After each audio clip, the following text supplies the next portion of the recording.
What's going on, everyone? It's Ben from YGO from Zero, and I'm back with another video. This time to sort of wrap up the whole SDYK format series of videos. I've got a tier list, and so basically if you didn't watch the last sort of tier list for LOB format, what I'm going to do is I'm going to be going through all the different decks in this format that I think can actually, reasonably win a game potentially. And I'm going to put them on this tier list, sort of like a ranking of them.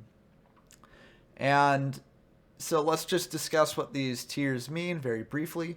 Tier 0 is basically a deck that cannot be beaten by pretty much any other deck in the format. It's just the dominant top threat, and no other deck can really come close. Tier 1 is basically just, the best decks of the format. They can be beaten. There are matchups that they lose to, but, they're most likely going to win a game if you play them well. Tier 2 is also decks that are pretty good, but they're not necessarily the best decks in the format. They don't necessarily lose more often than they win, but they just can't stand up to the things in Tier 1, or they have to get very lucky to win against those decks. Rogue are sort of decks that, are the underdogs, right? They're not going to win very often, but when they do win, it's very exciting. And then we get to Trash, which are just the decks that are sort of like a pipe dream. Everything has to align perfectly for them to actually win, and they're generally not going to win even if you are a skillful player. They're just too dependent on getting very certain card combinations or your opponent having very certain cards. So they're just not very good. So I have all the decks here in basically no particular order. I'm not sure why it cut off the edge of the cards, but it doesn't matter for our purposes really. So let's just dive in immediately at the start. And we've got Dragons. Now, Dragons did get some support. It got Lord of D. It got Flu Summoning Dragon. So Dragons can, bring out a Lord of D. Flu Summoning Dragon out a bunch of powerful dragon monsters like Blue Eyes. But I still have to put this deck in trash. It's just, you need to have basically a very specific 4-card combination of cards in your hand. And you also need to just pray that your opponent doesn't have something like a Dark Hole or a Raigeki. And in this format, when both of those cards is at 3, this deck is just really, really bad, really, really fragile. It can deal a ton of damage in one turn if your opponent doesn't have a Oboku, but if they do, then you're just dead in the water. So I'm putting it in trash for this format. Next, we have Mill, and Mill, as I've mentioned in the past couple of videos that I've made, I don't think Mill is just Tier 1, I think Mill is Tier 0. I think Mill is the dominant threat of the format. No other deck really comes close to beating it. Sure, there's anti-Mill, but as I mentioned at the end of the anti-Mill video, anti-Mill is sort of just an inferior Mill deck when you get down to it. So Mill is just way, way too powerful. I think if the format was explored more, I think Mill could figure out the exact amount of cards to include in their deck and maybe even make them impervious to an anti-Mill aggro strategy. So I just think Mill is incredibly, incredibly powerful, and there's nothing that can really deal with it. But this does make this our first Tier 0 format, so that's exciting. Doesn't make it fun to play, but it is sort of a notable milestone. Moving on to the next stall deck, we have Exodia. And Exodia benefits from a lot of the same tools that Mill does, just having access to 3 Uboku, 3 Ultimate Offering, all the removal spells in the world. But I actually think I'm going to put Exodia... it's a tough one, because I think Exodia is a very competent stall deck. I think that it can win a lot of games against aggro, but against Mill, it just hard loses, because if Mill card destructions all the Exodia pieces, then Mill just wins. You could add more cards to the Exodia deck to bluff your mill opponent into thinking that you're on mill as well, but that just decreases the consistency of the deck in all other matches. So I'm tempted. I mean, I don't think the deck's tier 1. I think it's either tier 2 or rogue. But I think I'm going to put it in tier 2 because my reasoning for this is that it hard loses against any card destruction deck. Sure. But it can generally win against a lot of aggro decks. Sure, the smokescreen side is not as good as a mill deck, but it's still fine. It's still decent, you know. And it's not a bad deck. I think it's firmly in tier 2. I don't think it's as jank as a lot of the rogue decks are. So I'm going to put it in tier 2. Next we have Burn, and Burn I'm going to put in trash, and I'm actually going to put it below Dragons. Now, Burn I mentioned in my guide as, you could play it aggressively, you could play it stall-wise, but either way, you can get up to 8,000 damage just with purely a bunch of burn spells and burn traps. So, Burn can technically close out games. The only thing is that in order to play all those burn spells and burn traps, you've got to substitute them in for actually good cards. So, you've just got a terrible deck on your hands. Sure, you can fit it into like a stall package, which is probably the best way to go. But, in order to fit all those burn spells, it's a lot of dead draws. You don't want to draw Sparks when you really need a 2K defender. So, I don't think that Burn is very good at all. Even though it can technically win games if your opponent doesn't draw any monsters and you're just able to draw your burn spells and kill them. Moving on to the next deck, we have Fusion. I'm going to put Fusion... Ooh, Fusion's definitely in trash. But do I put Fusion above or below Dragons? That's the question. Huh. I think I'm going to put it above Dragons. And the reason for that is Fusion generally requires like a 3-card combo to pop off, and Dragons requires a 4-card combo. Sure, the end board of Dragons after doing their combo is much more impressive than what you get for Fusion after doing your combo, because Fusion really just gets you like a 2600 attack point monster in the form of Gaia, the Dragon Champion, whereas Dragons can get you 7200 points of damage on board. Actually, given that, do I swap these? Because I do think the payoff is important. There are decks in the format that can get out a 2500 attack point monster for a lot less than a 3-card combo. Yeah, on further reflection, I am going to put Dragons above Fusion, because Fusion you have to play some cards that don't really do anything except for in the combo. But in Dragons, you can actually leverage those cards for other things. And what you get if you pull off the combo in Dragons is just much better than what you get if you pull off the combo in Fusion. So I am going to put Dragons above Fusion. Although, really, this is not a really big distinction. They're both in trash for good reason. They just require way too specific a combo, and there are way too many things that can punish them in this format. Okay, next we have Anti-Mill. And this is a tricky... Anti-Mill, it's not a good deck, right? It loses to pretty much every deck in the format. The only deck it doesn't necessarily lose to is Mill, because it's just targeted Mill hate. I don't think it's good enough to go in Tier 1, because it can still lose to Mill. I showed off a duel where that did happen, where it actually lost games 2 and 3 because Mill sided into Worm Control. I think I'm going to put it in Tier 2. I think I'm going to put it above Exodia, though. Because I do think Mill is prevalent enough in the format that Anti-Mill will be better than Exodia in most cases. mean, anti-mill will be better than most aggro decks in most cases when mill is prevalent in the format, but I think mill can also do... that's tough. It's really tough when, you know, there's a tier 0 deck in the format, and, like, it sort of throws everything off.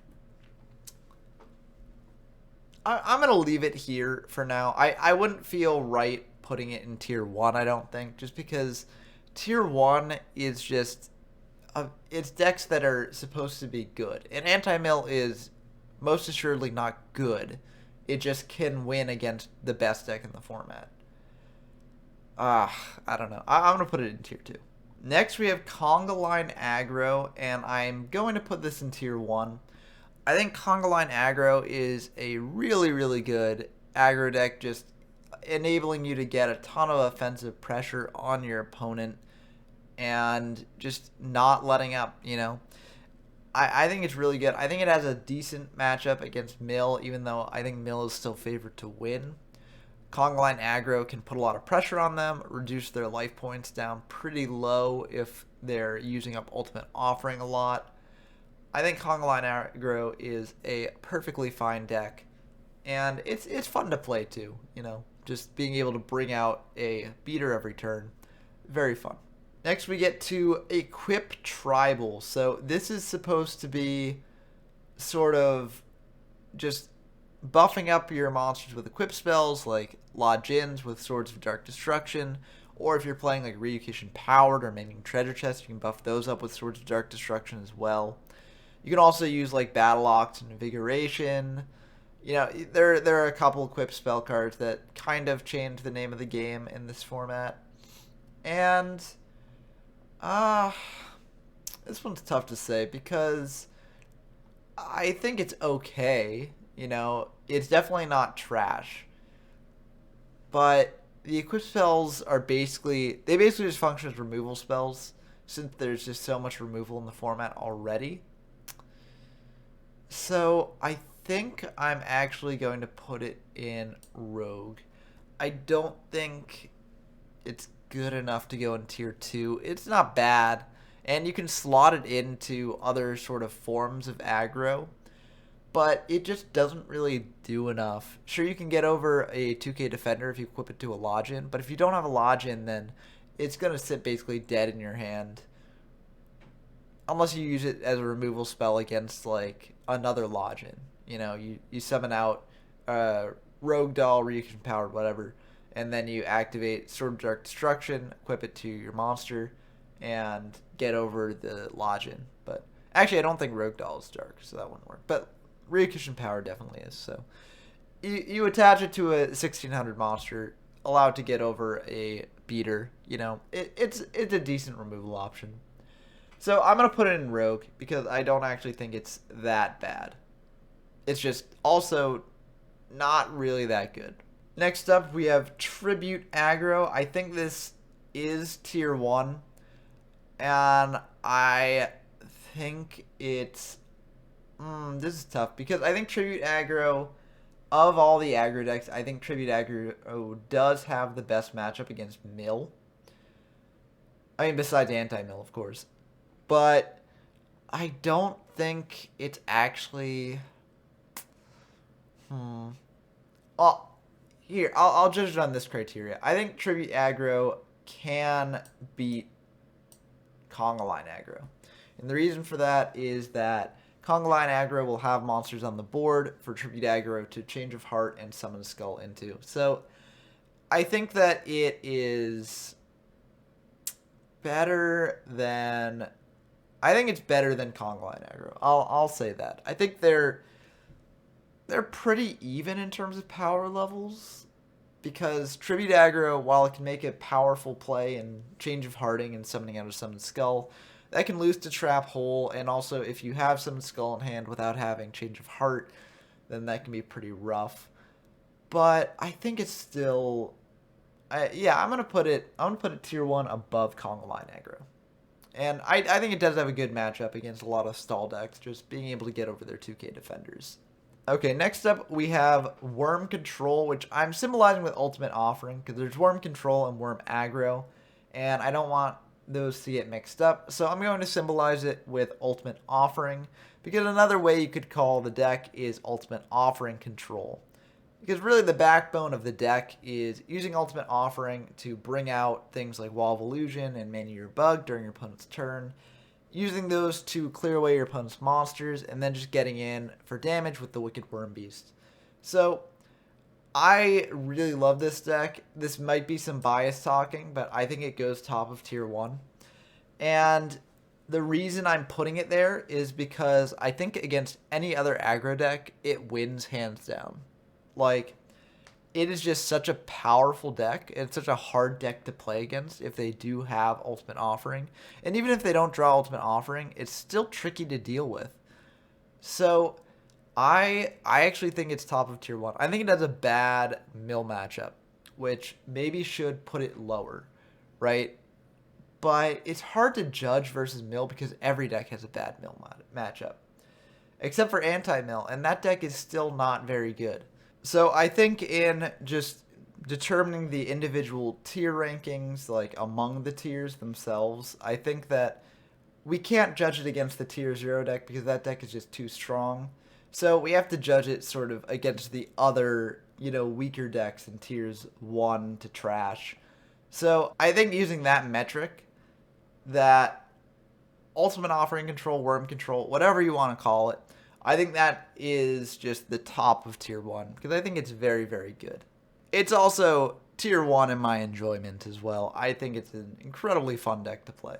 Next we have Field Spell Tribal, and I'm going to put this in Rogue under the Equip Spell Tribal because basically Field Spell Tribal's really fallen off from last format. Last format you could make a decent Sogen Tribal deck and it would be pretty okay, but this format there's just not enough benefit to doing it. The field spells that buff both players' monsters like Yami, Forest, all that stuff, I just think those are not good enough to play, as I explained in detail when just discussing Field Spell Tribal last format. The same principles apply. You're buffing both players' monsters, so it's not really as useful as playing something like Umi and Great Whites for when your opponent might not be playing Great Whites in their deck. But even then, that just gets Great White onto the level of a Login. And that just doesn't quite cut it, I think, in this format. I think that the deck can do well. Like, it's not trash by any means, but I don't think that it deserves to be in tier 2 or above. So I'm going to put it in Rogue, and I'm going to put it below Equip Spell Tribal because I just don't think it does enough. Like, Equip Spell Tribal can remove a 2k defender, for instance. I don't think Umi Tribal can. And Umi Tribal is the best sort of Field Spell Tribal in the format, in my opinion. So I'm going to put it in Rogue. And then last but certainly not least, we've got Worm Aggro. So Worm Aggro is a bit tricky. I thought it was going to be top of tier 1 along with Worm Control when I first started making videos for this format. And I still think it's very good. I just don't think it's quite tier 1. I think it is top of tier 2 though.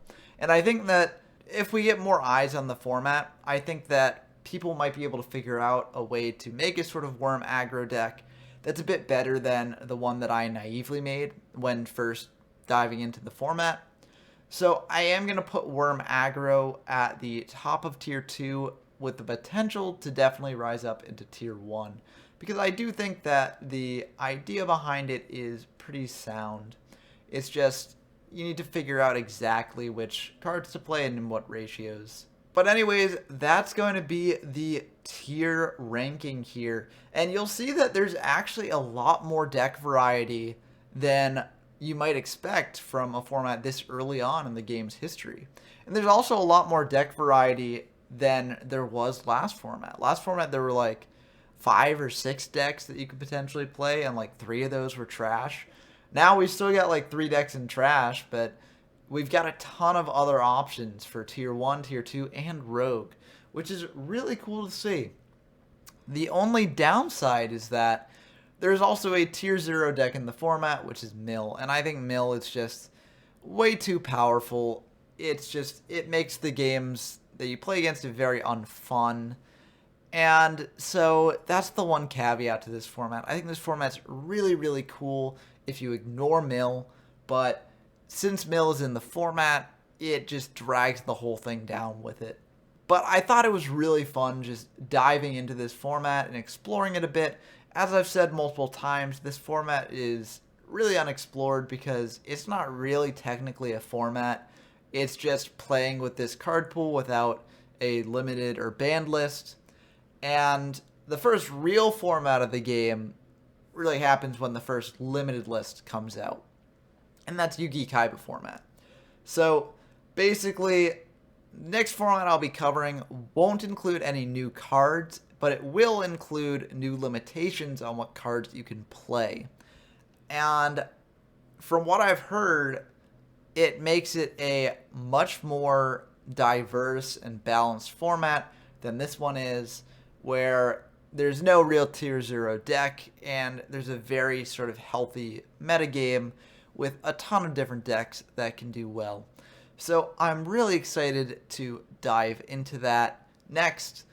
As was the case for last time, diving into a new format, it will take some time probably for me to get used to and to feel comfortable enough to actually make a guide for it. So the guide to the next format is probably coming out sometime next week.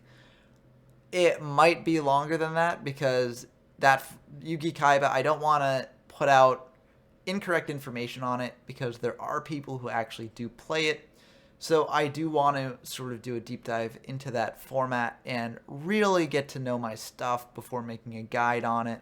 So it probably will take some time. But, expect next week at the earliest, and probably like 2 weeks at the latest. But anyways, that's going to cap off this discussion of SDYK format. If people are interested in getting more SDYK format videos, or LOB format videos as well, just if people are more interested in me doing any more videos on any of these formats that I've sort of covered and concluded, please let me know down in the comments below. I'm making these videos for all of you, and so if you'd like me to go into something in more depth, maybe show off matches between some of the trash decks of this format or the rogue decks of this format that I just didn't make videos on because I didn't think they were worth the time, then please let me know. But until then, until next time, this has been Ben from YGO from Zero, and I'm signing off. See you in Yu-Gi Kaiba format.